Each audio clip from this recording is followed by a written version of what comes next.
তুমি video viral করার জন্য কি কি ট্রিক ইউজ করেছো? উইদাউট ব্র্যান্ড প্রমোশন ইউটিউব থেকে কিরকম আর্ন হয়? 1 মিলিয়ন সাবস্ক্রাইবার হওয়ার পর কেমন লাগছে? কি এমন করো যে তোমার ভিডিওতে এত ভিউ আসে? বর্তমানে সমস্ত জায়গায় অসুস্থ কন্টেন্টের মাঝখানে আপনি আপনার ভিডিওগুলো খুবই সাবলীল এবং মুগ্ধকর, খুব মিষ্টি এবং সহজ সরল। আপনি থ্যাংক ইউ। তারপর এত সুন্দর ভয়েসের জন্য কি পরিচর্যা করো? কি কি বাধা এসেছে ভিডিও করার সময়? যে তোমরা তো জানোই যে আমি ভেরিতে এসেই সবসময় ভিডিও বানাই। আমার প্রত্যেকটা ভিডিওতে মেইন টপিক থাকে ভেরি। তো এই ভেরিতে আসার সময় হচ্ছে যেহেতু মাছের ব্যাপার, তো এখানে প্রচুর সাপ থাকে, ভীষণ বিষাক্ত সাপ থাকে, মাঝে মাঝে কেউটে, চন্দ্রপোড়া এইসব সাপও দেখতে পাওয়া যায়। আর তুমি এই চাষি পরিবারের হয়ে এরকম ভিডিও করছো, আমরা চাষি হয়ে প্রাউড ফিল করি। Thank you.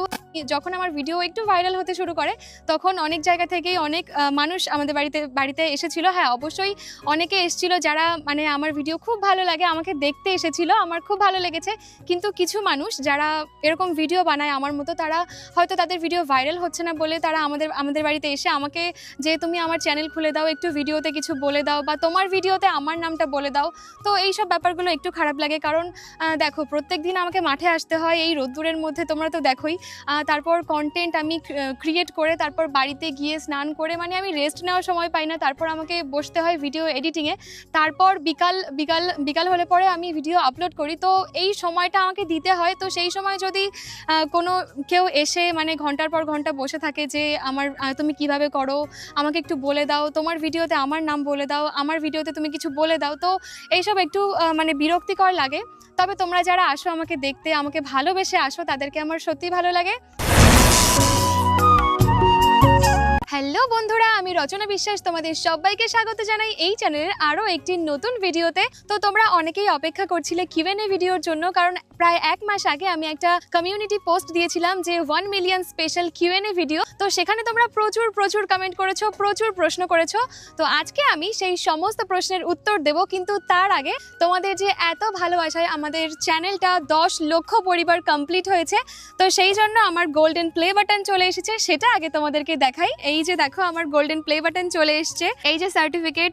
তো চলো এবার গোল্ডেন প্লে বাটনটা আনবক্সিং করি। এই যে দেখো তোমাদের ভালোবাসা। আমি কোনোদিন ভাবতে পারিনি যে আমার চ্যানেলে 1 মিলিয়ন মানে 10 লক্ষ সাবস্ক্রাইবার কমপ্লিট হবে। তো তোমরা আমাকে এতটা সাপোর্ট করেছো, এত ভালোবেসেছো, তার জন্য আজকে এই গোল্ডেন প্লে বাটনটা আমার হাতে চলে এসছে। তো থ্যাংক ইউ সবাইকে, অনেক ধন্যবাদ আমার পাশে থাকার জন্য। আর এরকমভাবে আশা করছি ফিউচারেও তোমরা আমার পাশে থাকবে। চলো এবার তোমাদের সমস্ত প্রশ্নের উত্তর দেওয়া যাক। তো বিভিন্ন ধরনের কোয়েশ্চেন করেছো তোমরা। তো বেসিক যেই কোয়েশ্চেনগুলো রয়েছে, যে তোমার বাড়ি কোথায়, তুমি কি পড়াশোনা করছো, তোমার এজ কত, এগুলো প্রচুর কমেন্ট করেছো তোমরা। তো আমি কারোর নাম নিচ্ছি না, আমি জাস্ট বলে দিচ্ছি আমার বাড়ি হচ্ছে শ্যামনগর, আর আমি হচ্ছে 2nd ইয়ারে পড়ছি, আমার এজ হচ্ছে 19। তো চলো এবার তোমাদের প্রশ্নগুলো পড়া যাক। প্রথমে রয়েছে বিনয় বর্মন, কংগ্রাচুলেশন, থ্যাংক ইউ। প্রথম কাকে দেখে ইন্সপায়ার হয়ে ইউটিউবে আসা, তোমার আইডল ইউটিউবারের নাম কি? তো বেসিক্যালি আমি সেরকমভাবে আমি কোনো ইউটিউবারের ভিডিও দেখে ইউটিউবে আসিনি। আর তাছাড়া প্রথমে তো আমার কাছে ফোনও ছিল না, আমি কীভাবেই বা দেখতাম। তো দেখতাম যে আমার দাদা ভিডিও বানাতো, আমি আসলে ইউটিউবের ব্যাপারে কোনো কিছু জানতামই না যে এখান থেকে আর্নিং করা যায় বা এত মানে কেরিয়ার তৈরি করা যায়। তো আমার দাদা ভিডিও বানাতো, আমি ভাবতাম যে এমনি বানাচ্ছে, সবাই বানায়। তারপর যখন আস্তে আস্তে ব্যাপারগুলো জানতে পারি যে এখান থেকে কেরিয়ার তৈরি করা যায়, আর্নিং করা যায়, তো তারপর থেকে আমারও ইচ্ছে হলো, আর তারপরই ফোন কেনা, আস্তে আস্তে শুরু করা, আর আজকে এই এত দূর চলে আসা। ডার্ক স্পট খুব কমন এবং জটিল। এরা সাধারণত হয়ে থাকে ব্রণের দাগ, সান এক্সপোজার এবং হরমোনাল চেঞ্জের জন্য। ডার্ক স্পট রিমুভ করার জন্য আমরা অনেক কিছু ইউজ করে থাকি, সেগুলো উল্টে আমাদের স্কিনকে ড্যামেজ করে। কিন্তু হিমালয়া সেফ এবং প্রাকৃতিক উপাদান দিয়ে তৈরি, যেটা আমাদের স্কিনের ডার্ক স্পট দূর করে এবং ন্যাচারালি গ্লো করে। Himalaya dark spot clearing turmeric face ওয়াশে রয়েছে টার্মারিক। এটা একটা natural remedy for skin problem. টার্মারিকের সাথে এই ফেস ওয়াশে রয়েছে লিকোরাইজ, যেটা ভিজিবলি রিডিউস করে ডার্ক স্পট এবং blemishes. The face wash made with সারাসা কোল্ড এক্সট্রাকশন টেকনিক, যেটা হলুদের গুণাগুণকে সম্পূর্ণভাবে পূর্ণতা দিয়েছে। এটা আমাদের স্কিনকে ওভার ড্রাইং না করে স্কিন থেকে দাগ দূর করে। এই ফেস ওয়াশটা অল্প করে নিয়ে ফেসে এবং নেকে আলতো হাতে সার্কুলার মোশনে ম্যাসাজ করতে হবে। দিনে 2 বার ইউজ করে প্যাড ড্রাই করলেই তোমরা আরো ভালো রেজাল্ট পাবে। এটা ইউজ করলে দেখতে পাবে স্কিনের ডার্ক স্পট রিমুভ হয়েছে, আর এটা trusted and safe for all skin. হিমালয়ের এই প্রোডাক্টটা তোমরা পেয়ে যাবে অ্যামাজন, নাইকা, ফ্লিপকার্ট এবং হিমালয়ের ওয়েবসাইট এবং অ্যাপে। আর আজকেই যদি বাই করো তাহলে পেয়ে যাবে এক্সট্রা ডিসকাউন্ট, লিংক আমি ডেসক্রিপশনে দিয়ে রাখবো। তোমার মাকে কেন ভিডিওতে দেখা যায় না? তো এই প্রশ্নটা তোমরা আমার নর্মাল ভিডিওতেও করো অনেকে। আসলে আমি যেহেতু সবসময় মাঠের ভিডিও বানাই, ভিলেজ ভিডিও বানাই, আমার বাবার সাথে বানাই, তো সেক্ষেত্রে আমার মা তো সবসময় মাঠে আসে না, মা তো বাড়িতে থাকে, রান্নাবান্না করে। তো আমি এই বাবার সাথেই সবসময় ভিডিও বানাই। আর তাছাড়া এখন আমরা ভেড়িতে উনুন বানিয়েছি, তোমরা হয়তো দেখেছো, বিভিন্ন ধরনের রান্নাবান্না করছি, তো সেখানে আমার মাও রয়েছে, তোমরা দেখতে পারো। তারপর এত সুন্দর ভয়েসের জন্য কি পরিচর্যা করো? ভয়েসের তো কোনো পরিচর্যা নেই, আমি নর্মালভাবেই ভয়েস দিই। তোমরা অনেকে ভাবো হয়তো যে আমি ভয়েস এডিট করে দিই, কিন্তু এরকম কিছুই না। আমি নর্মাল যেরকমভাবে কথা বলি সেইভাবেই আমি ভয়েসটা দিই। তারপর দিদি, তোমার ভিডিওগুলো খুব ভালো লাগে, তুমি এই ভিডিওগুলো কিভাবে শুটিং করো, কিভাবে এডিট করো, এই বিষয়ে আমরা জানতে চাই। তো প্রথমত আমি তো মানে প্রত্যেক দিনই মাঠে আসতে হয়, কারণ আমার সব ভিলেজ কন্টেন্ট। তো মাঠে আসি, আমি যেদিন একা আসি সেদিন আমি সেলফি ভাবেই আমি সব ভিডিও করে নিই। তারপর আমার দাদা আমার সাথে আসে, তো ওই সব ভিডিও করে দেয়। আর এডিট হচ্ছে শর্ট ভিডিওগুলো সব আমি এডিট করি, আর যেগুলো বড় ভিডিও সেগুলো সবই আমার দাদা করে দেয়। থাম্বনেল, কারণ বড় ভিডিওতে অনেক ঝামেলার ব্যাপার আছে, তো সেগুলো আমার দাদা করে দেয়। বানি বয় জোন বলেছো, আপনার ইউটিউব জার্নিটা কেমন ছিল? দেখো, ইউটিউব জার্নি বলতে হচ্ছে আমার তোমরা বা আমার রিলেটিভরা বা আশেপাশের অনেকেই আমাকে জিজ্ঞেস করে যে তুমি কি এমন করো যে তোমার ভিডিওতে এত ভিউ আসে। তো দেখো, যখন আমি প্রায় 2 বছর হয়ে গেছে আমি ইউটিউব শুরু করেছি, এই কয়েক মাস হলো আমার চ্যানেল মনিটাইজ হয়েছে এবং এত ভিউজ আসছে। আমি যখন প্রথম শুরু করেছিলাম তখন কিন্তু আমার ভিউজ ছিল না।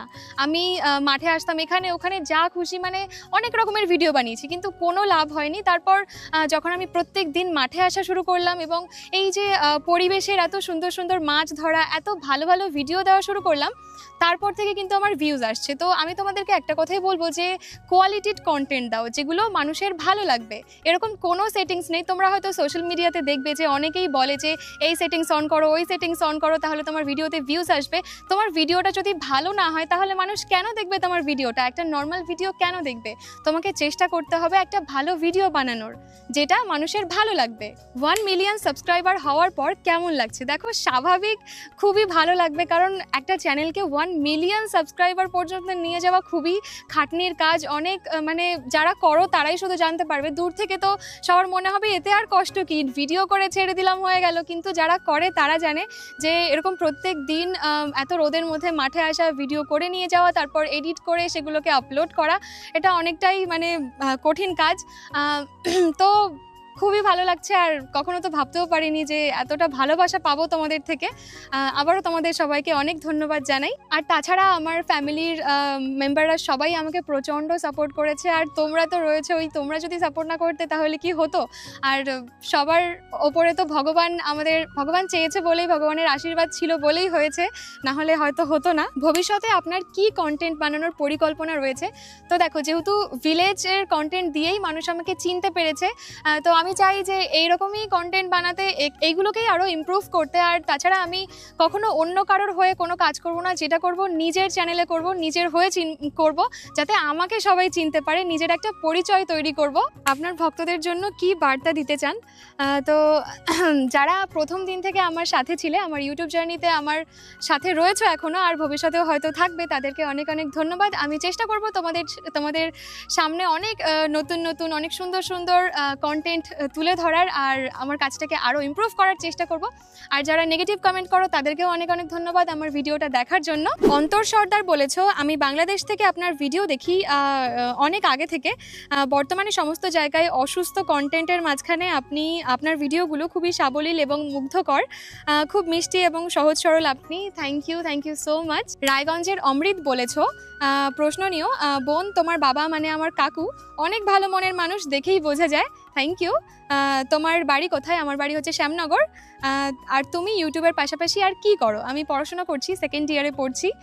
আর তোমার বাড়িতে কজন আছে? আমার বাড়িতে 4 জন রয়েছে, আমার বাবা, মা, দাদা আর আমি। এছাড়াও আমার কাকারা রয়েছে, ঠাকুমা ঠাকুরদা রয়েছে, ওরা বর্ধমানে থাকে। আর তোমার ভিডিও ভালো লাগে, কাকুর ভিডিও ভালো লাগে। Thank you. তোমাদের ভালো লাগার জন্যই তো আমার ভিডিওগুলো করা, তোমাদের ভালো লাগছে, এত সুন্দর কমেন্ট করছো তোমরা, আমার তো এর থেকে বেশি আমার আর কি চাই বলো। RSK ভাই, আপনি যে ভয়েসটা দেন সেটা কি এক সুরে নাকি 2-3 লাইনে? তো ভয়েস হচ্ছে আমি ভিডিওগুলো প্রথমে কাট করি, তারপর সেই অনুযায়ী আমি ছোট্ট ছোট্ট করে ভয়েসগুলো দিই, তারপর সেটা যদি ভালো না লাগে সেটা কেটে আবার দিই, মানে ছোট ছোট করে আমি দিই, একবারে আমি বলতে পারি না। তো তারপর হচ্ছে আপনি আমার স্বপ্ন আপনার মতো ইউটিউবার হওয়ার, সেটার জন্য একটা পরামর্শ দেবেন? নিশ্চয়ই। সবার প্রথমে তোমার নিজের কন্টেন্ট সেট করতে হবে, কারণ কেউ ফানি কন্টেন্ট বানায়, কেউ ভ্লগিং বানায়, আর আমি হচ্ছে ভিলেজের ওপরে বানাই। তো তুমি যদি একটা নির্দিষ্ট জিনিসের ওপরে ভিডিওটা বানাও, কারণ প্রত্যেকটা ক্রিয়েটারেরই একটা নির্দিষ্ট টপিক থাকা উচিত। যেমন আমি সমস্ত ভিলেজের কন্টেন্ট বানাই, সেই হিসেবেই তোমরা আমাকে চেনো। তো তুমি যদি আজকে ভ্লগিং দাও, কালকে ফানি দাও, তারপরের দিন ভিলেজ দাও, তাহলে সেটা মানে তোমার দর্শকদের ওপর একটা মানে সেটা ভালো লাগবে না দেখতে। তো তুমি যে কোনো একটা জিনিসের ওপর কাজ করো, ভালোভাবে কাজ করো, সেই কন্টেন্টটাকে কোয়ালিটিফুল বানানোর চেষ্টা করো, নিশ্চয়ই একদিন সাকসেস হবে। রাহাত স্টোরি বলেছো, আমিও ইউটিউবে ভিডিও ছাড়ি, কিন্তু আমার ভিডিওতে ভিউজ আসে না। তোমার প্রথম ভিডিও আপলোড করার পরে কি ভিউজ চলে এসেছিল? আর এত তাড়াতাড়ি ভিউজ আসলো কিভাবে? মানে এটা তো মিরাক্কেল হয়ে যাবে যদি ফার্স্ট ভিডিওতেই ভিউজ চলে আসে। এরকম কখনোই হয় না, কোনো ক্রিয়েটারের সাথেই হয়নি। প্রথম ভিডিওতে ওই 50-100 এরকমই ভিউজ আসে, যেরকম এখন তোমার আসছে, আমারও প্রথমে এরকমই এসেছিল। সেটাকে আজকে 1 লাখ 1 মিলিয়নে কনভার্ট করতে হয়েছে, সেই অবধি নিতে হয়েছে। তো প্রত্যেক দিন তুমি কন্টিনিউ করতে থাকো, একদিন নিশ্চয়ই হয়ে যাবে। আমার প্রথম ভিডিওতে ওই 50ই ভিউ এসেছিল, তারপর আস্তে আস্তে দিতে দিতে একদিন আমার একটা লেবু গাছের ভিডিও ভাইরাল হয়, মানে 1 মিলিয়ন ভিউজ যায়। তারপর থেকে দেখছি যে বেশ ভালো ভিউজ আসছে। এটা একদিনে কখনোই হয় না, এটাতে সময় দিতে হয়, তারপর হয়। সঞ্জয় নস্কর অফিসিয়াল বলেছো, তোমাকে প্রথমেই 1 মিলিয়ন সাবস্ক্রাইবারের জন্য শুভেচ্ছা জানাই, থ্যাংক ইউ। আমি বেশ কয়েকদিন ধরে তোমার ভিডিও দেখছি, ভিডিওতে তুলে ধরা তোমাদের পরিবেশ আমার খুব ভালো লাগে, তোমার কথা বলার ধরন এবং ভাষা খুবই সুন্দর, তুমি এই সাধারণত্ব নিয়ে এগিয়ে যাও। আমার একটাই প্রশ্ন, যে তুমি কি পড়াশোনা করছো? আমি হচ্ছে কলেজে পড়ি, 2nd ইয়ারে। বৈশাখী ঘোষ বলেছো, দিদিভাই জানি হয়তো আমার কমেন্টটা তোমার চোখে পড়বে না, তাও করলাম, কংগ্রাচুলেশন ফর 1 মিলিয়ন, এইভাবেই এগিয়ে যাও, পাশে আছি। তোমার পুরো পরিবারকে আমার খুব ভালো লাগে, সব থেকে বেশি ভালো লাগে কাকুর কথাগুলো, আর ভিডিও তো কোনো কথাই হবে না, এত সুন্দর লাগে দেখতে। আমি তোমার ভিডিও মুর্শিদাবাদ থেকে দেখছি, থ্যাংক ইউ। সেন্টো হাব বলেছো, আপনাকে দেখে অনুপ্রাণিত হই বোন, গ্রামে থেকেও যে কোয়ালিটিফুল কন্টেন্ট তৈরি করা যায়, গ্রাম শহরের কোনো ব্যাপার নেই, যে জিনিসটা ভালোবাসে সেটা নিয়ে যদি সে এগোতে চায় তাহলে সে সেটাতে নিশ্চয়ই সফলতা পাবে, এটা আমি মনে করি। SD সম্রাট বলেছো, তুমি ইউটিউব জীবনে যখন প্রথম পা রেখেছিলে সেই সময় তোমার আশেপাশের লোকজন কেমন মন্তব্য করেছিল? তোমার কাকা বাড়ির পাশের গ্রাম থেকে বলছি, ভালোবাসা নিও। আশেপাশের মানুষ যে যেরকম বোঝে সে তো সেরকমই মন্তব্য করবে, বাট আমি 90% ভালো রেসপন্স পেয়েছিলাম। 10% একটু খারাপ ছিল, যেটা আমার গায়ে লাগেনি, আমি অত মানে মাইন্ড করি না।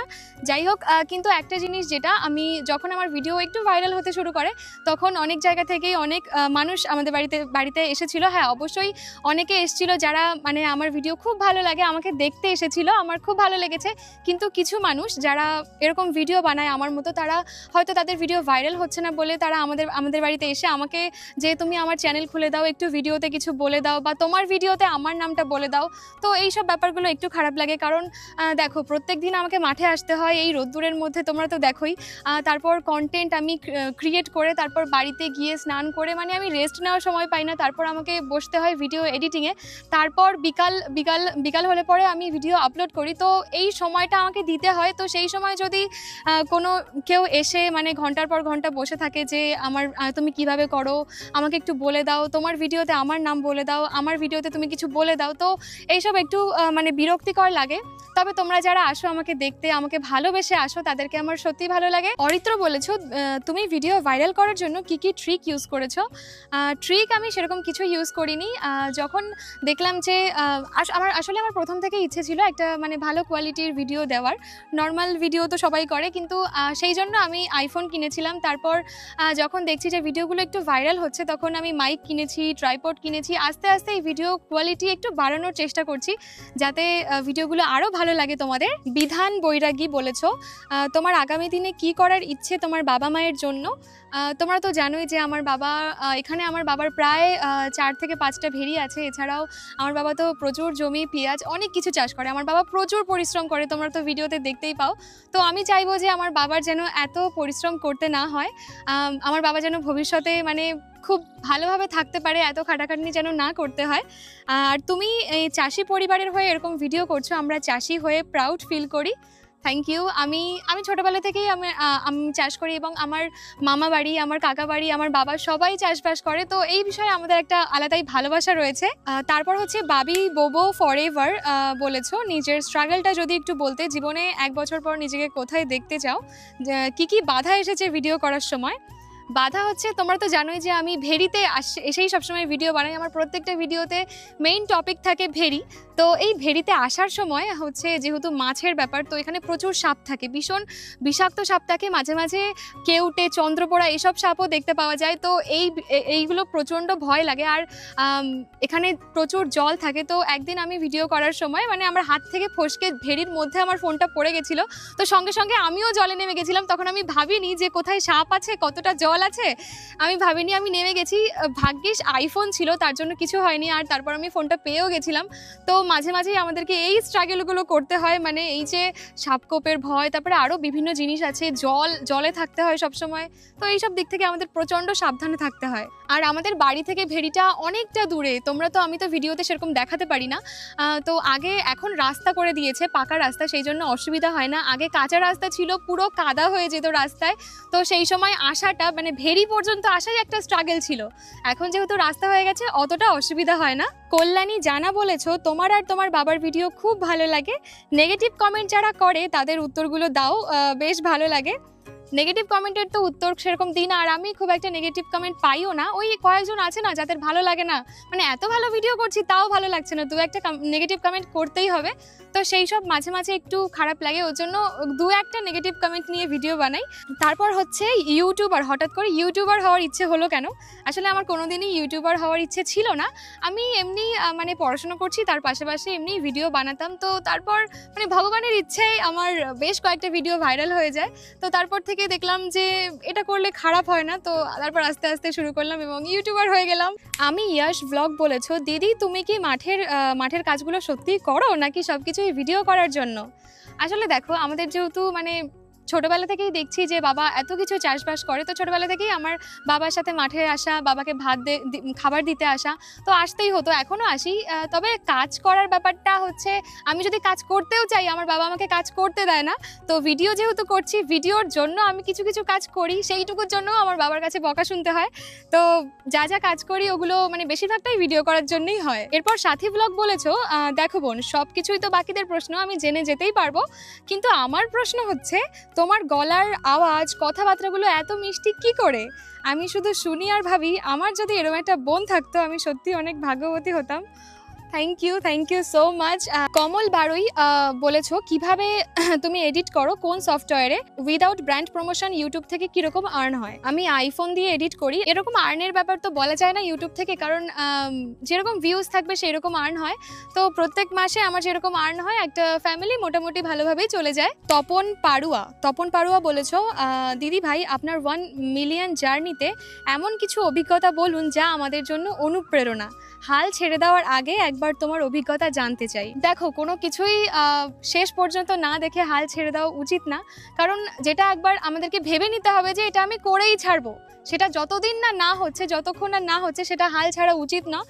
যে তুমি যে কাজটাই করো না কেন, যেমন আমি ভিডিও শুরু করেছিলাম, আমার এরকম অনেকবার মনে হয়েছে যে কি হচ্ছে, হাল মানে ছেড়ে দিই, এসব করে তো লাভ নেই, কিন্তু আমি ছাড়িনি, কারণ ছাড়া যাবে না। যদি তুমি সেটা হাল না ছেড়ে সেটা যদি করতে থাকো, সেটা নিশ্চয়ই একদিন সফলতা পাবে। তো হাল না ছেড়ে দিয়ে চেষ্টা করো, নিশ্চয়ই হবে। সুরজিৎ মণ্ডল ব্লগস বলেছো, মাছ চাষের যেই ভেড়িগুলো রয়েছে ওগুলো কি সবই তোমাদের নাকি ভাড়ায় নেওয়া? তোমরা এই যে দেখতে পাচ্ছ যেখানে আমি বসে আছি, এটা হচ্ছে আমাদের ভেড়ি, আমাদের নিজেদের 8 বিঘা জমির ভেড়ি এটা। আর বাদবাকি আরও 3-4টে ভেড়ি রয়েছে যেগুলো আমার বাবা হচ্ছে লিজ নিয়ে করে, তো ওগুলো লিজ নেওয়া, এটা শুধু আমাদের। তোমরা যারা যারা প্রশ্ন করেছিলে, আমি চেষ্টা করেছি তোমাদের সবার প্রশ্নের উত্তর দেওয়ার, তবুও যাদের প্রশ্নের উত্তর দিতে পারিনি, আই এম সরি। আমি চেষ্টা করেছি সবার উত্তর দেওয়ার। তো তোমাদের আরও একবার ধন্যবাদ জানাবো, এই যে গোল্ডেন প্লে বাটনটা আমাকে পাইয়ে দেওয়ার জন্য, এতটা সাপোর্ট করার জন্য। ভবিষ্যতেও আমার পাশে থেকো এরকমভাবে। তো আজকের ভিডিওটা এখানেই শেষ করছি, দেখা হচ্ছে পরবর্তী ভিডিওতে। ভালো থেকো সবাই।